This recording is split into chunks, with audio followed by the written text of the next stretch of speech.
Meteorologist Tim Root with your KLEK 102.5 forecast.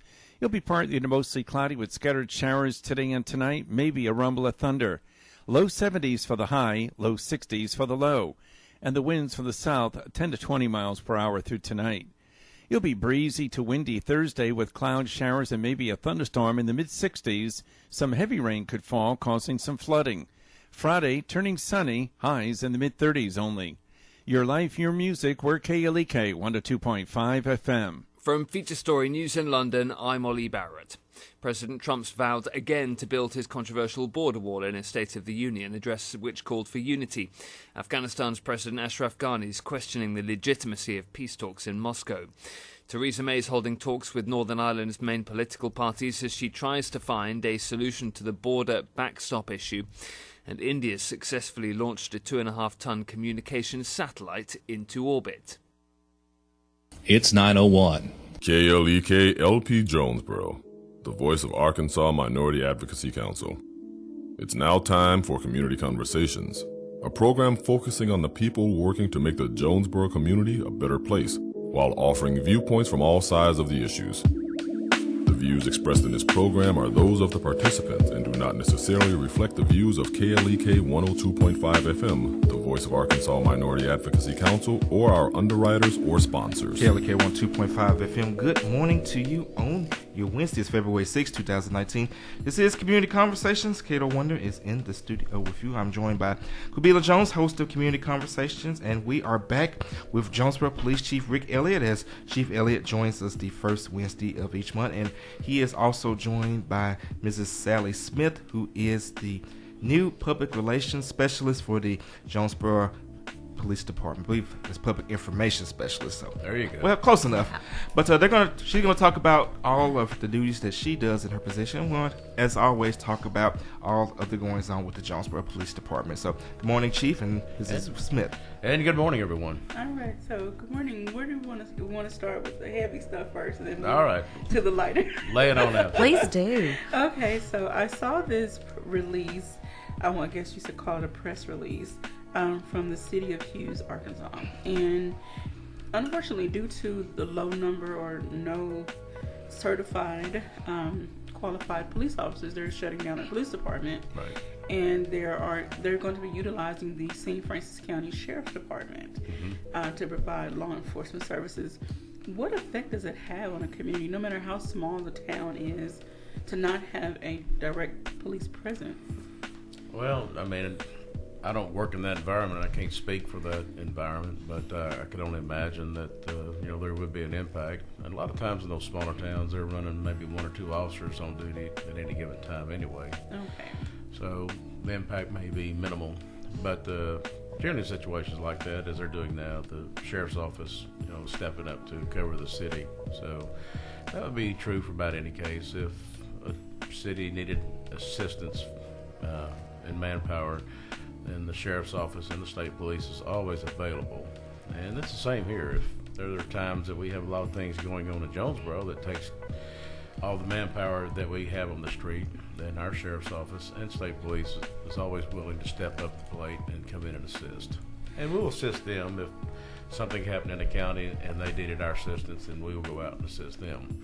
So we have what's called a memorandum of understanding, MOU, with our adjoining agencies on something like this.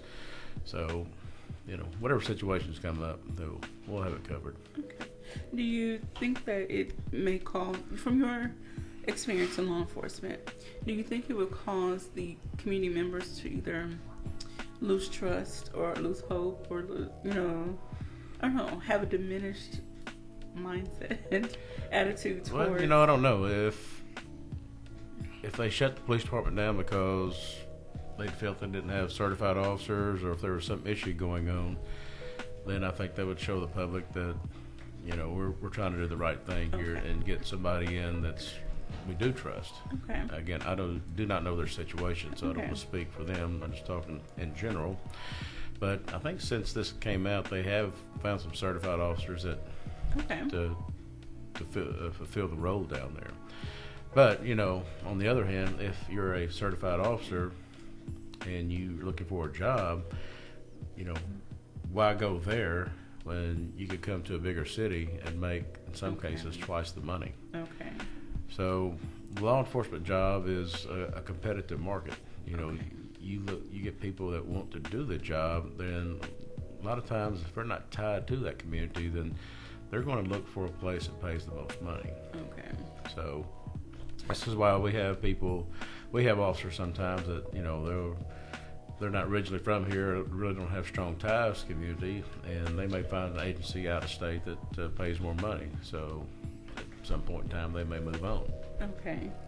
Alrighty. Well, I just want to, bring the question up, and hopefully others out there from smaller communities are listening, and they can, take the information to heart and consider really supporting their local law enforcement agencies and try to help keep it going and not lose anyone. Right. It's a tough struggle every day. Recruiting and retention for us and law enforcement across the country is our biggest challenge that we face every day, is getting good quality applicants. And as I've said many times before on this show, that a lot of times we'll go through 100 applicants to maybe get 15 to interview, and out of that 15, I may hire 8 to 10. So we go through a lot to get through a little, but on the other hand, I will not fill a spot just to be filling a spot. I will only take a good qualified applicant. Okay. All right. And of course, since you said we were starting off the show with the heavy stuff, so when we last had Chief Elliott on, it was January 2nd, and this year started off with a couple of homicides, which incited some fear, some worry, and some panic in the community. And in response, Chief Elliott, along with the prosecuting attorney and several other police chiefs, got together to form a special task force to help combat this crime. So, Chief, just kind of talk a little bit about that and just kind of update the citizens on how that is going. Sure. It's called an Organized Criminal Activity Task Force, and actually, we just didn't jump up and organize this after these 2 homicides. This was something we've been working on for 6 to 8 months, myself along with Scott Ellington's office, that we realize that a lot of times in our community, a lot of our violent crime is tied into the gang type activity, and when you mention gangs, that also is tied into drugs. So a lot of our violent crime is gang/drug related, and so we're, as law enforcement, we figured we're better off partnering with everybody in our area and identifying potential gang members. And when things go down, we can share this information with other agencies, because people from other towns come into Jonesboro. They may live here temporarily or whatever, and sometimes they do bad things. And when that does happen, and if they are from another location, we can reach out to that law enforcement and gather intel. So it's all about intelligence gathering, this task force, and sharing information on gang or criminal organized activity. So the benefit is that we've, even before we had the task force together officially, by us working with Memphis and Memphis gang unit area, they have helped us clear a couple of crimes in the city limits, because we've had some gang members out of Memphis come to Jonesboro and commit some crimes. So they helped us clear that crime. So it's like I said, it's just informational sharing and working more closely with other law enforcement agencies in the 2nd Judicial District. Now, once we have identified potential gang members, if they do ever get into trouble, then there are criminal enhancements on the prosecution level, both on the state side of prosecution and on the federal side of prosecution. So that means more jail time. So if you're listening in and you're involved in such activities, just bear in mind the mere fact that you are now in this gang and you are caught up in some kind of criminal activity. Not only are you facing charges for the criminal activity, but there is an enhancement, and your jail time will be increased. Alrighty. So, in addition to that, for the past going on 2 years, I've taken a more aggressive approach to prosecuting habitual criminals. If you're a repeated offender and you get caught with a firearm, which you cannot possess, we are prosecuting those on a federal level. So, on the state level, you may have gotten 8 months and then back out. This is on the federal level prosecution. We're getting individuals anywhere from 8+ years in the federal penitentiary, and it's day for day. Oh, so there's no time for good behavior. There's no time for good behavior. Okay. There's nothing. It's day for day, and we've prosecuted on the federal level. Over last year alone, we indicted over 22 individuals. So, if you're a first-time offender and you get in trouble and you get out, then let that be a lesson learned. If you are a habitual offender and, like I said, get caught with a firearm, we're going to put you in the federal pen this time. Okay. So I believe in giving everybody a chance. There are people that go to prison, make a mistake, and I do believe in giving people a chance when they get out of prison and try to rehabilitate. But there are those career criminals that do not want to take upon that opportunity. And my solution for you is to get them off the street and make the streets of Jonesboro a safer place. Well, then also segueing, still keeping along that same line, trying to decrease criminal activity in communities, and not to pick on your hometown, Lindsay, but we have heard, various stories. It's bad down there. You don't have to pick on it. We call a spade a spade. But they're trying to, before you get to, since you brought up Helena, before you ask Chief the question, they are trying to take steps to remedy it. I know that Mayor Smith and Police Chief Smith approached the state police and federal agencies to try to help, get it under control down there. And that's what I was going to ask about that. And then also, what can the community members do in conjunction with the law enforcement to really say, okay, we're taking our streets back, we're taking our community back? Well, it goes along with what I've been saying since I've been on the show. Policing is not a spectator sport. You must get involved. Okay. So you, as a person in the community that you live in, get involved. If you see something, say something.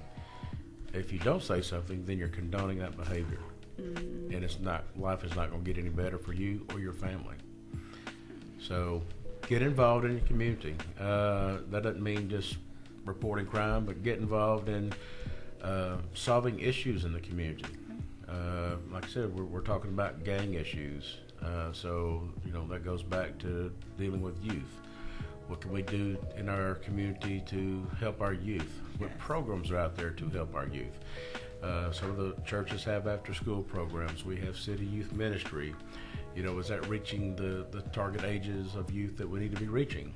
Sometimes it may be getting the younger kids, but the kids in junior high, high school, is there anything for them program-wise that that we're not fulfilling? And if they don't get that time with each other, or if they have a bad home life, then they're going to get some kind of family life. If not at home, then with a gang. I know. So you don't want your child to be raised by gang members, because it's not going to turn anything to good. It's not productive. No, I know there are quite a few mentoring groups here, and I would like to see more because there's so many demographics of children here, and I'm not downplaying anything that they're already doing, but again, I don't think there's enough groups to reach the number of children. I don't think so. That we have, and so I would love to see more community leaders step up and take on the mantle of reaching out and really taking hold of these children before they get too involved into whatever behavior, because once they reach that 16, 17, 18, sometimes even 15 and 14, sure. I'm not saying it's too late, but some of the negative and bad behavior is deeply ingrained, and they're leaning more towards that way unless they have a life-altering interaction with someone that's trying to lead them in a better direction. I had the opportunity to speak with some students, and I won't reveal the student, the place, because I don't want them to think I'm, dissing them. However, talking with some of those students, they didn't have a lot of inspiration. a lot of motivation. I asked them about the class they were taking, why they do what they do, the project, and most of them said, I'm doing it for the grade. It's like they had no connection with anything outside of just getting a grade and passing this class and moving on to the next thing.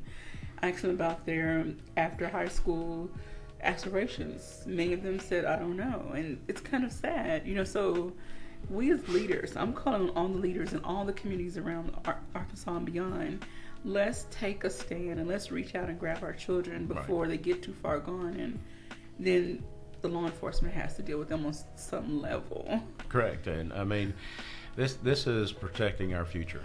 The youth are our future, and we as a community need to invest in our youth and our future.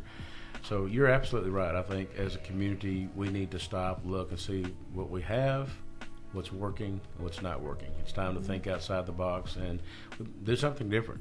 But I think we need the leaders in the community need to kind of sit down, get together, talk about the problems, and more important, get the youth together with them and listen to them and ask for input. Yes. I mean, get a bunch of adults sitting around and saying what the youth needs, it's not necessarily going to be a good thing. You have to get the young people involved and say, this is what I didn't get in life. This is what I think I need in life. It's going to take all of us working together to help resolve this problem. But, absolutely. And that's why I started the youth engagement initiative. I thank Lackenzie for giving me the opportunity. It's called Camp Radio, and it's a youth engagement initiative to bring children from around the city through their mentoring groups. This is not to take away what they're doing. This is just to basically get them to come together and fellowship and network, and again share those ideas about how they would like to be leaders in their community, what they need the adults to know, what they need, things of that nature. And then I host a monthly talk show with the teenagers, full teenage panel. I give them a running topic and then they go with it. Sure. So I'm putting it out there. I'm inviting, if you have a group of teenagers ages 12 to 18, please contact me at the radio station. I'll be happy to add them to the list I have and share what I have going on. I want to make this a really as big as possible, something that can continue even after I'm no longer, say, here or whatever my life takes me. I still want the foundation to be here. Sure. I mean, there may be somebody that's you have inspired as a young age that will step in your shoes somewhere down the road, and that's same thing in my position. We hope to inspire the youth and to get them in this job because my shoes need to be filled somewhere down the road. Yes, and like I said, the youth are our future of the community, and we need to invest in it and make sure that they don't go down the wrong path. Yes, and protect them. So I think there's a lot of things to work on, and I think the sooner people in the community get together on this, the better off we'll be. But you're on the right thinking path. Now the next thing is pulling everybody together and start combating the problem. Got several Facebook shots, and we are speaking with Jonesboro Police Chief Rick Elliott. He is also joined by Mrs. Sally Smith, who is the Public Information Specialist for the Jonesboro Police Department. We'll bring her on our second segment. But shout out to Chelsea Chapman, Dr. Sharice Jones Branch, Melissa Jackson, David Bailey, Robin S. Kuykendall, Dr. Kelly Damphis, Kate Holliday, William Woods, and Jasmine Selvey. Appreciate each and every one of you for checking in on our live feed. Of course, you can leave your questions or your comments on our live feed, or you can give us a call at 870-277-1080. All right. And so I really hope to see, some more positive things happening around this. Since we live in Jonesboro, we're going to stick to Jonesboro. Sure. Thank you all for the different programs and things that you are implementing, the task force to hopefully, get some criminals off the street. Well, I mean, there's people that, like I said earlier, if you're a habitual criminal, then it's the best interest of Jonesboro that remove them from society. There are people, like I said, that's can be rehabilitated and have been rehabilitated and are productive members of society. So that's the actual goal of, somebody gets in trouble, it's not incarceration, it's rehabilitation. So, there's, and that's what we're trying to do with everything now. Is not, we don't want to incarcerate, not looking for incarceration because the jails are full, but we're trying to rehabilitate and rethink and then put programs out there so we don't have to put people in a position of incarceration. Okay. Hopefully we can get Sheriff Mark Boyd on here one day to talk about the facility. He's a busy man, so Chief can probably get him in here. Talk about the facility that is finally going forth. Yeah, the mental health facility. Yes. Yeah, it's a much needed facility that I spend a lot of taxpayer money sending an officer transporting people to the facilities out of Little Rock, every week. Wow. We're back and forth, and if we had a facility here, then that would cut down on cost. Wow. So there is a much need for this in this area, and I'll be glad when it gets up and running. Is there a projected date? It'd be something that Okay. I think the funding's kind of been secured. At this point, you're looking at having to get architects and put out bids. So and they all haven't that started breaking ground No, yet? I mean, okay. no. When you're dealing with taxpayer money like this, you have to go through a bid process. Okay. An architect has to draw up the plan, so that takes months. Okay. So it won't. Don't see any It's not overnight. concrete moving overnight. It may be on the books, it may be going, but it's going to take a little bit. Okay. All right, we're going to get ready to go to a break. We are speaking with Jonesboro Police Chief Rick Elliott. And when we come back from the break, we will bring in Mrs. Sally. I don't know why I get tongue twisted on this. Sally Smith, who is the Public Information Specialist, the brand new Public Information Specialist for the Jonesboro Police Department. So don't go anywhere. This is KLEK 102.5 FM.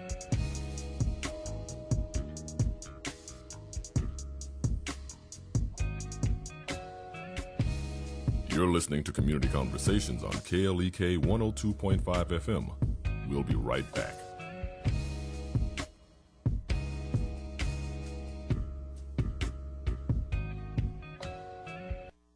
Are toxins of the tongue poisoning your marriage? I'm Mark Merrill with today's Family Minute. Words are powerful. Words can build up, words can tear down. It's so important to be careful what you say, especially in marriage. There are 4 toxins of the tongue that can cause great marital harm. First, sarcastic words. Sarcastic comments like, "Hey, the laundry doesn't clean itself," can cause discord and can corrupt what was once a happy relationship. Second, unsupportive words. Your spouse shares with you their dream to run a marathon. You respond with, "Are you sure you can handle that?" You kill your spouse's dream and their confidence to do big things in life. For the rest of the toxins of the tongue, go to my blog at markmerrill.com.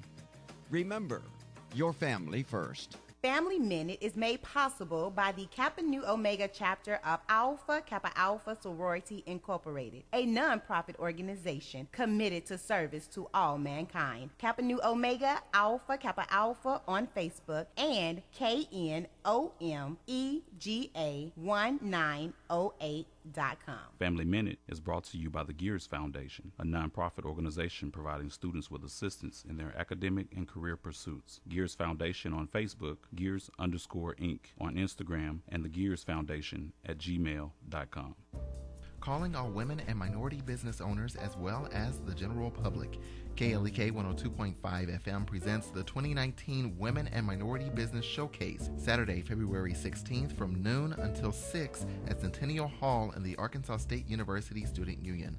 Live broadcast on KLEK and on Facebook. This is your opportunity to show what your business, church, or organization has to offer to the unique, diverse audience of KLEK listeners, supporters, and the Jonesboro community as a whole, or to just check out all the vendors in attendance. Vendor registration is $25, $50 if you sell items on site, and you can register at klekfm.org, but you must register by February 4th. Free admission to attend. The KLEK Women and Minority Business Showcase is sponsored by the Arkansas State University Office of Diversity and Community Engagement, Full Sun Gifts, and Bancorp South. This event is a KLEK fundraiser. Hello, I'm Officer Jonathan Hagens of the Jonesboro Police Department. One of the best decisions I ever made was to join the Jonesboro Police Department. Since joining, I've had the pleasure to give back, protect, and serve my community. Now I want to let you know about that same opportunity. The Jonesboro Police Department will conduct testing for the patrol officers at the Valley View High School. Applications are available online at jonesboropolice.com. The Jonesboro Police Department offers a competitive salary, health, and retirement benefits, top-of-the-line training, and most importantly, the chance to make a difference in the Jonesboro community. Join me in making Jonesboro a better place. The Jonesboro Police Department is an equal opportunity employer, and women and minorities are especially encouraged to apply. More information, 870-935-5657. Applications are being accepted. Applications are available at jonesboropolice.com. Experience the joy with Bishop Adrian R. Rogers, pastor of Fullness of Joy Church, 2120 Thorn Street, Jonesboro, Arkansas, 72401. Wednesday night, Word and Worship, 7 p.m. Prayer Thursday night at 7 p.m. Sunday School, 9:30 a.m. Sunday morning worship, 11 o'clock a.m. And our Sunday night live service at 7 p.m. And now back to Community Conversations on KLEK 102.5 FM. And we're back on Community Conversations on KLEK 102.5 FM with our guests, Jonesboro Police Chief Rick Elliott and Mrs. Sally Smith. And I actually didn't get tongue twisted on that one. She is the Public Information Specialist for the Jonesboro Police Department. Of course, if you have a call for either, you can give us a call at 870-277-1080, or you can leave your questions or your comments on our Facebook Live feed. All right, so now we're going to get into some lighter topics. So, Mrs. Sally, thank you for joining us. Sally. Now you tongue twisted. Mrs. It's Smith. An easy name to get tongue-tied on. Thank you for joining us. So tell us about how you were approached to fill this position, and what are some of your duties, and what has it been like just this past month? Overwhelming is the first thing that comes to mind. I've been associated with the police department for about 25 years. My husband's a retired police officer. He retired back in January 31st. Okay. So now he's having to adjust to civilian life. Oh, goodness. We talk about that daily. So I've been in and around the police department for 25 years. My background, I worked for an advertising agency here in Jonesboro for 25 years. And, so I've been around the community with businesses and with the chamber in various places. So when this position became available after, I think it was Officer McDaniel got promoted, the position became available. I was approached, and I definitely thought this would be a great, challenging position for me, for the growth of my career, for better words there. So I came on January 7th, and I have enjoyed every moment of it. All right, and I'm happy to see that. I have. She's laughing. She was worried about how she was going to do in front of the camera. I know. It's so different to be in front than it is behind. And want to let everyone know that the Jonesboro Police Department Facebook page is back up and running. I must say I really enjoyed it, because that was one way that I stayed connected with what was going on, or what is going on rather. And you may also get a friend request from Sally. So if you get a friend request from a Sally Smith and she has the JPD logo as the profile picture, it is legit. Yes, it is legit. I know a lot of people have said, can you send me your photo? But I'm not doing it. Okay. But basically, I am going crazy with a friend request right now, because I'm really wanting to boost our likes on there so that we can get information out to the public. And that's basically our main goal with the Facebook page. We want everybody to know what's happening at the department, what's happening in the city and around. Also, almost every day I'm getting some kind of tip, or I'm getting some kind of information that people are needing help with. So we're really trying to engage the public to get we're available. Contact us. We're gonna return your message, and we're gonna get information for you. And Sally, I want to ask this question because, as you mentioned, you came from the advertising side of things, whereas your job was to go out and get clients to buy ads for the agency you was representing. So how did that background help you in what you do now? Well, definitely the communication. Opening doors, basically. I can approach some of my old clients to help us out with whatever comes up as far as, I guess, needs of the community. I can usually do resources. Like right now I have a young lady that's needing some help. She's about to have twins in St. Bernard, so I'm going to mention this here since this is a good platform. She's about to have twins. She doesn't have car seats. Okay. She's really in need.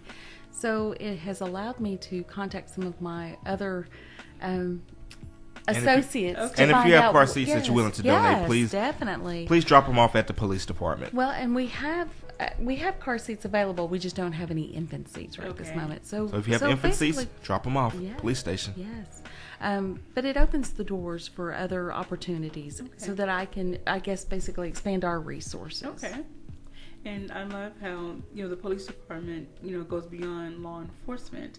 They offer a variety of other services. And so the police department is a great resource to reach out to. And I wish more people would utilize it, not just when they're in trouble or, they have a crime-related problem.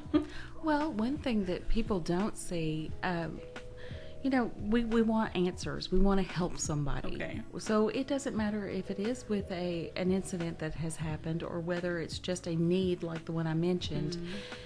We want answers for everybody.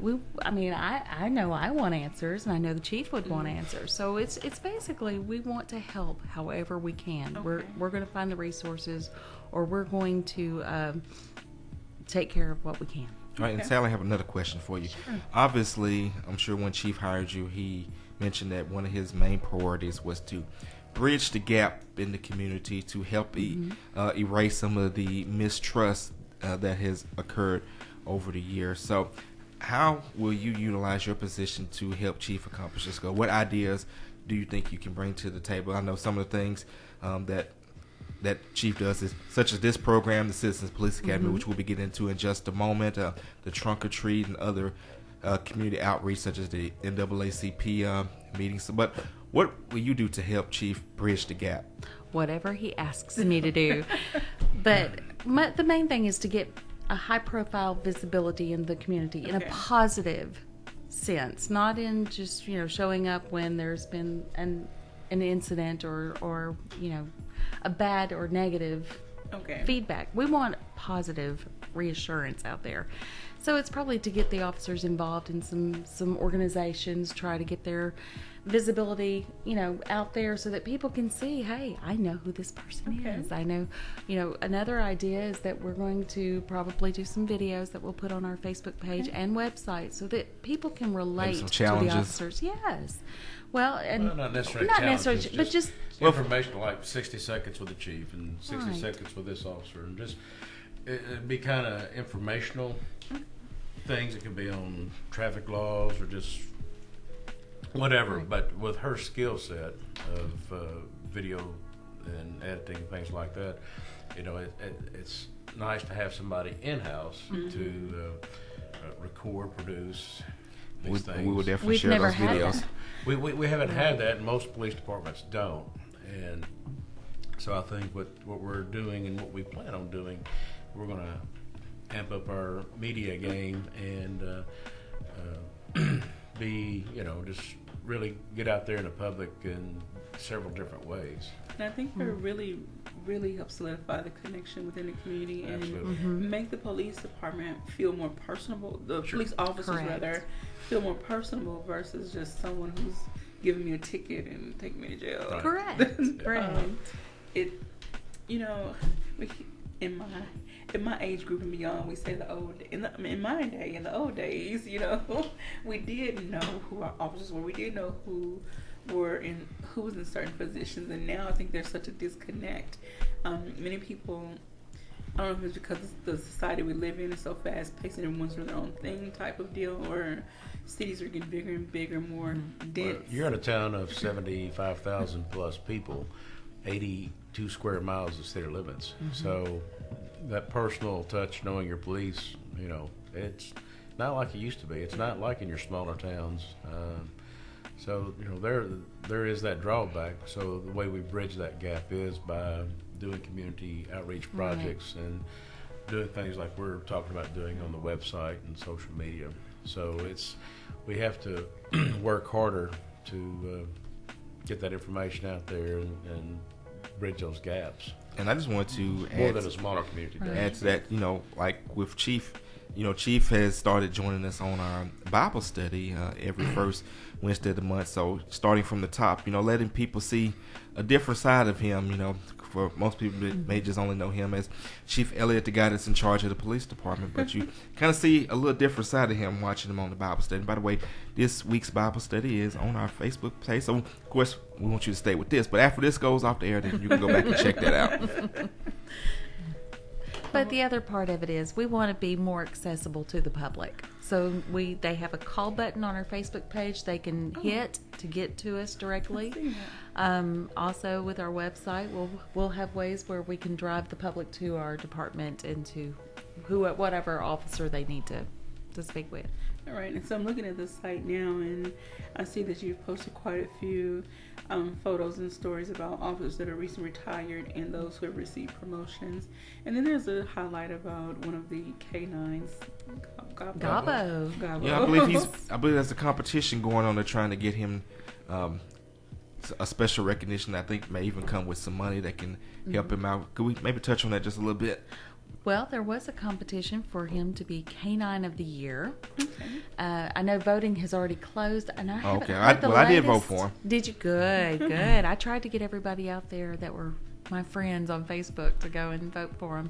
I'm not sure what the final numbers are. I haven't heard anything recently, but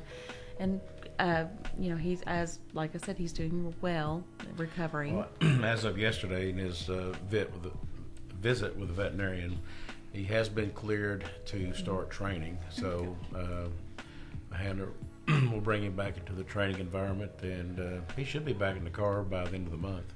I'm going to ask this question. The last time I asked this question, Corporal Racy laughed at me. However, because of this incident, I know many of the K9s across the nation face these same issues, but will the various police departments now look into getting protective gear for the K9s? Well, you would hope so. I mean, there's some grant money out there for vests for these dogs, and it just takes the handler a little bit of time to fill out the application, and the department head to sign off on it and submit it, and they should get a vest. All the dog, or the night that Gabo was shot, he had a vest on that was donated through a grant. Okay. And this same company called Vested Interest has, of course, reached back out after the shooting, and one's going to replace his vest, but two, they're going to provide vests for the rest of our dogs. That's amazing.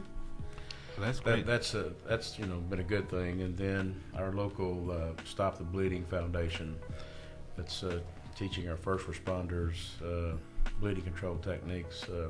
They provided all of our canine handlers with first aid kits for the dogs, with medical supplies, suitable for the dogs, and dealing with trauma incidents like this. So each canine handler will have a big medical kit for his dog when they're out in the field. Something happens. Got a Facebook shout out to Emma Agnew. Appreciate you, Ms. Agnew, for checking in on our live feed. You mentioned earlier about Corporal Racy, who will soon be getting a promotion. So let's kind of talk about some of the promotions and retirements in the department. We have had 3 retirements here recently. Captain B.J. Smith, Sally's husband, and recently retired. Corporal Wayne McClard, and Corporal John Shipman has recently retired. So with those retirements, we've had some promotions. Scott Baxter has been promoted from lieutenant to captain, and he took over Captain Smith's spot in the administration division. Captain Baxter is now over our internal affairs department and at the division. Okay. Let's see. Lieutenant Kenny Odom. Lieutenant Kenny Odom. He was promoted from sergeant to lieutenant. He is going to oversee our organized criminal activity task force that we recently have enacted. And then Nathan Coleman, who was a detective at CID, he was promoted to sergeant, and will resume those duties on third shift patrol. Back to his office. So I guess he'll be listening to Kale's Night Spot on the weekends back again. on the weekends, or going back and listen to it on the archive. Then at the end of the month, Lieutenant Cooper Taylor has announced that he's going to go ahead and retire at the end of this month. So that is going to open up another set of promotions. Okay.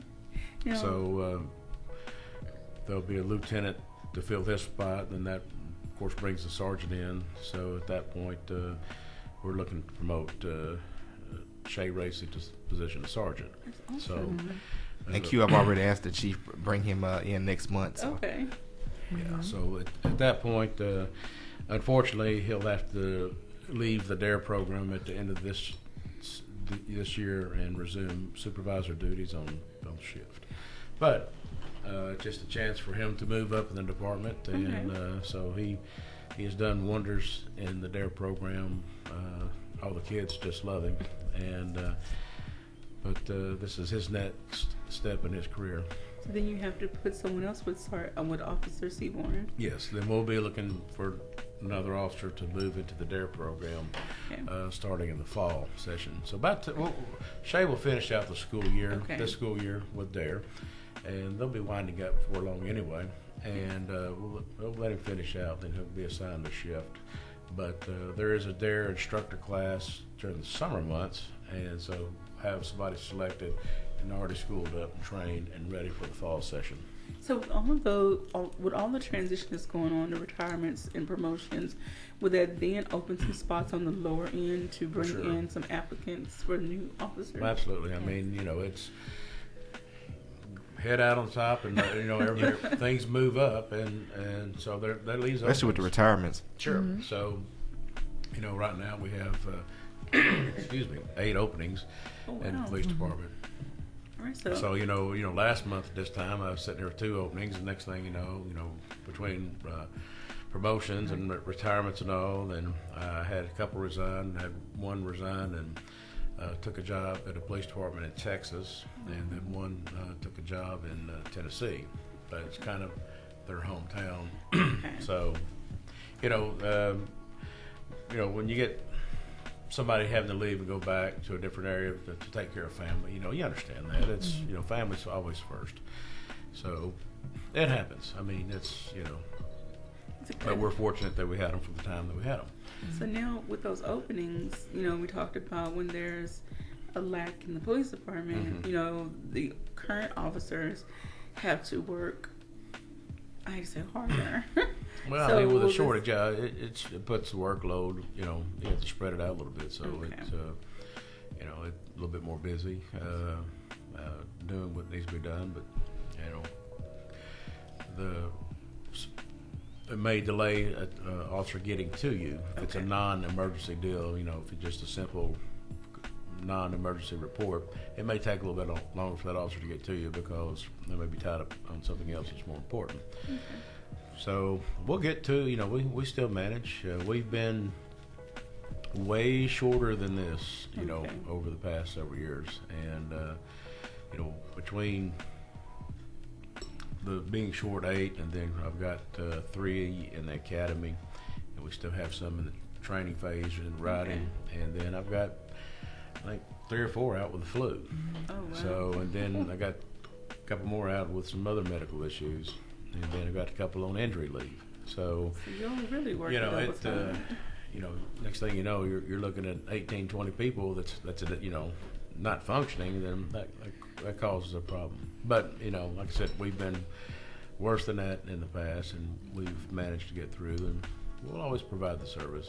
So, Chief, has there ever been a time where the numbers got so low where you actually had to come out the office and get in your patrol vehicle and hit the streets?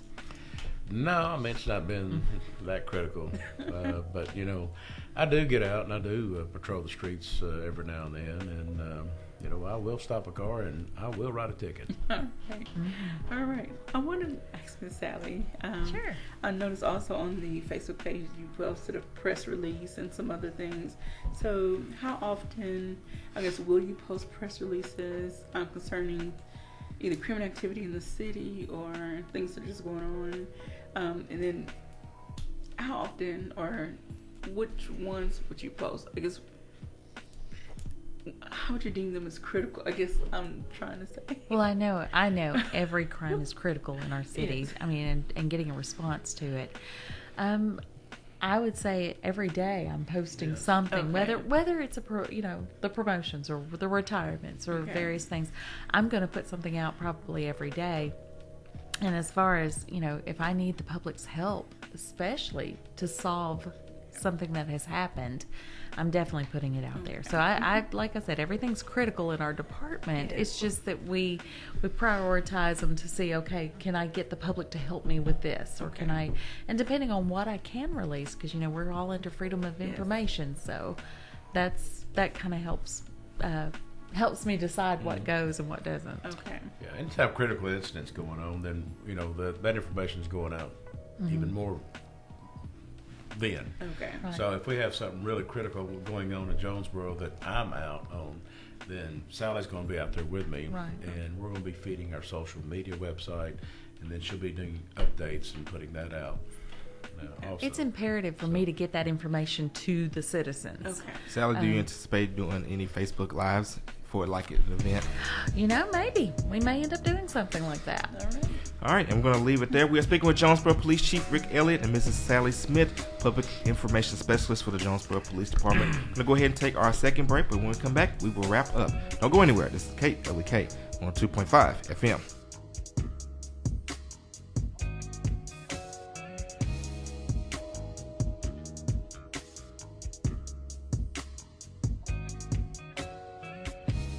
You're listening to Community Conversations on KLEK 102.5 FM. We'll be right back.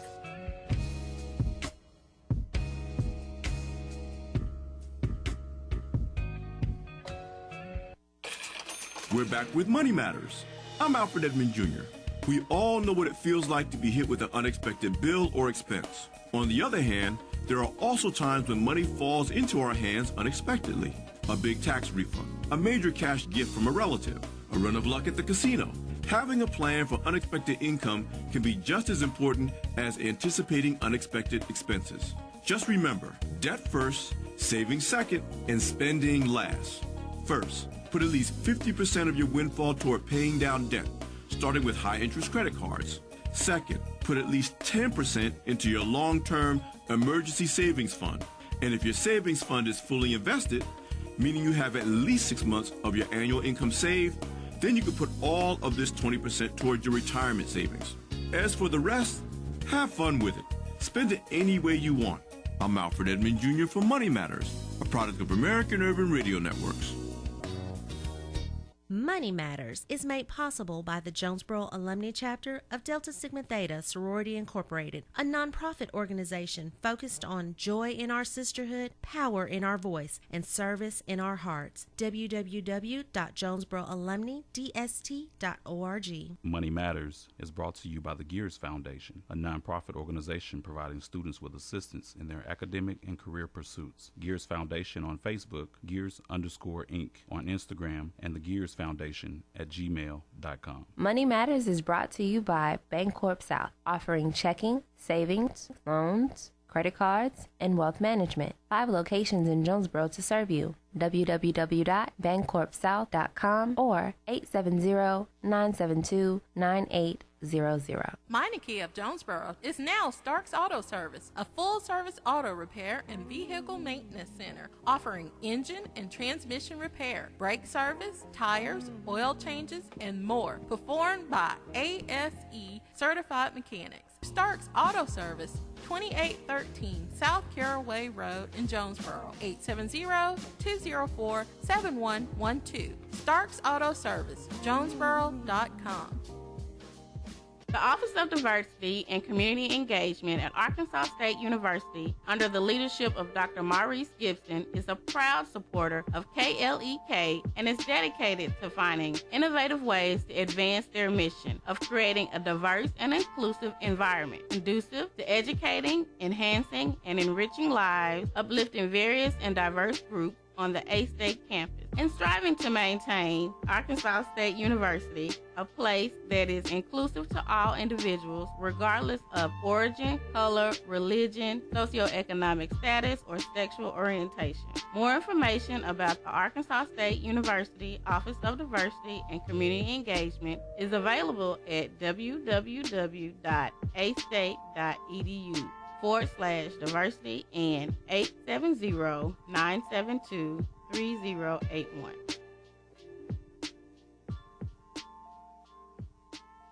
The key to making this station even better could be parked in your driveway right now. Donate your old car to us, you'll get a tax deduction, and we'll tow it away for free. Go to klekfm.org for more information.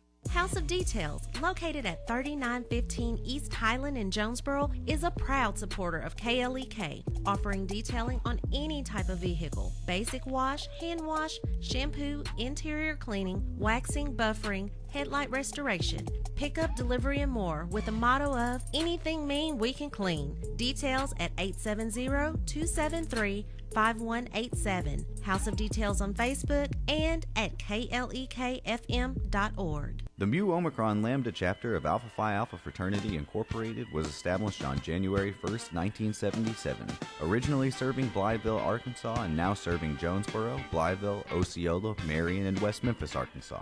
Today, the chapter continues to make an impact by focusing on Alpha's national community outreach initiatives such as My Brother's Keeper, A Voteless People is a Hopeless People, Go to High School, Go to College, Project Alpha, Boy Scouts, and the March of Dimes. The Mu Omicron Lambda chapter of Alpha Phi Alpha Fraternity Incorporated is committed to Alpha's mission of developing leaders, promoting brotherhood and academic excellence, while providing service and advocacy to the community. More information about the Mu Omicron Lambda chapter of Alpha Phi Alpha Fraternity Incorporated is available at MOL Alphas on Facebook or via email at molalphas@gmail.com. And now back to Community Conversations on KLEK 102.5 FM. And we're back on Community Conversations on KLEK 102.5 FM with our guests, Jonesboro Police Chief Rick Elliott and Mrs. Sally Smith, Public Information Specialist for the Jonesboro Police Department. All right, so we're going to wrap up this segment talking about CPA class because you have a new session coming up. And any final things that we haven't covered that the public needs to know as far, especially how to apply, since you got this position is coming up. So let's go right into CPA class. Oh, well, okay. We're starting our 9th session of the Citizen Police Academy. And this will be my first one that I'll be a part of, and I'm excited because I've heard so many positive things about, outcomes of this. But basically, it is a 12-week program, and I think they meet every Thursday night. And this next session will start March 14th. Okay. And so they meet every Thursday night from 6 to 9, and they ask that you at least have like a 75% attendance for these classes. But it's so much fun. You want to be there all the time. Well, I think you learn every aspect of the department, and that's what they are trying to do, is they really want to provide the knowledge on how the department works and how the officers operate within the department. And so basically applicants must be at least 21 years of age, live or work in Craighead County, have no prior felonies, and have no serious misdemeanor arrests within the last 2 years. Okay. And again, you have to attend at least 75% in order to get to the graduation. Okay. And I believe we've had somebody in the studio that went through the program. Yep, and I was I talk about it all the time. I was in session 2, had a great time. It's definitely a very educational experience. Of course, I always tell people my favorite part was the ride-alongs, because you actually get to see just a little bit of what an officer's shift was like, and I actually did one on each shift, so I went on first, second, and third just to get exposed to all of it. But as Chief always said, I know he'll chime in on this, that no matter what your opinion is of the police department, either good or bad, it's definitely good because you can at least get a better understanding. Education is the key to anything in life, and you come in and educate yourself about policing, then you can have a better perspective of what's going on, instead of just making a judgment based on what somebody else said. So education is the key. And we've had people come in and didn't care much for the police department on night one, and but that's fine. That's if you have concerns or whatever feelings about the police department, then that's the people that we would like to join the program and bring them in to see what actually takes place in the world of policing. But those same people that come in and had their reservations about policing are now my biggest advocates. So, and for the record, I came in with an open mind. So, it's we want people come in open minded, but again, whatever. If just educate yourself. Okay. If you have any interest or concern, then we ask to join the program. And one, you learn about the police department and what's actual policing is all about, not what you see on TV. There's many misconceptions there, especially with these CSI shows that people think that we have all this stuff, and all this stuff actually exists that's out there. You can't solve anything in 60 minutes. I'm sorry. But I've been with the department for a month now. I'm learning something new every day, and keep in mind I've had this experience with the department for 25 years, and I'm learning something new, and it's amazing to what takes place in the day-to-day operations of a police department.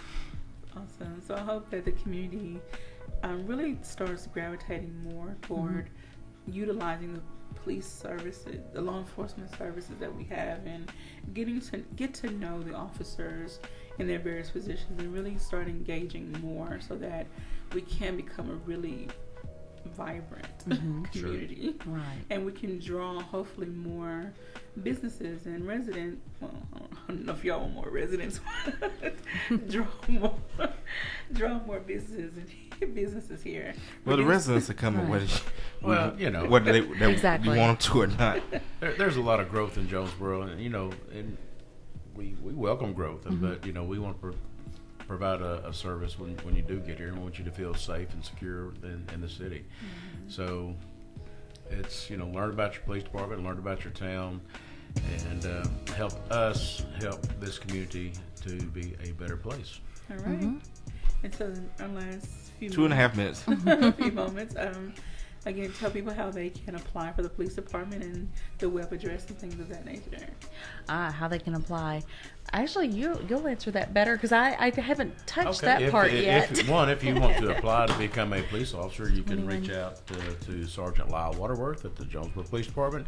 Go on our website, download an application, or contact Sergeant Waterworth at the PD, and we'll get you that information. We do test once a month, and so we're trying to get our applicant pool up, and we encourage everyone, if you have an interest in this profession, to come on in, give it a try. Right. Look at the physical requirements on the website. That kind of washes out a lot of the applicants. So look at those first, and make sure that you can meet the basic physical requirements, and then we'll go from there with you. If you're interested in the Citizen Police Academy class, you can again contact. They can email us at jpdinfo@jonesboro.org. Okay. And we'll take their applications. In fact, we're taking applications now. We had several come in yesterday. When's the deadline? The deadline for the applications, I think, is the 15th. Is that right? Or I think they were hoping by the 15th they would have February 15th. But don't waste time. Get it ASAP. But I'll update our until we can get everybody in there. And what I'll do is I'll put another update out on our Facebook page. So the class is pretty well limited to about 28. Okay, so one will have a deadline, but two, once the class fills up, then we'll have to shut it off. Okay. Right. So again, we run these classes twice a year. This is the spring session. We will do another one this fall. So if you don't get in this time, that's okay. We can get you in during the fall session. I know everybody has a busy life and busy schedule, and hopefully one of these sessions will work out best for you. Okay. All right. Well, Chief Elliott and Mrs. Smith, we definitely thank each and every one of you for stopping by the studio today. It's always a pleasure to have you on, Chief, and we definitely appreciate you coming by the first Wednesday of each month to engage the community. So this is All Gospel Wednesday. We've got great gospel music all day long. You guys have a great and blessed day. This is Kate, Elliott, 102.5 FM.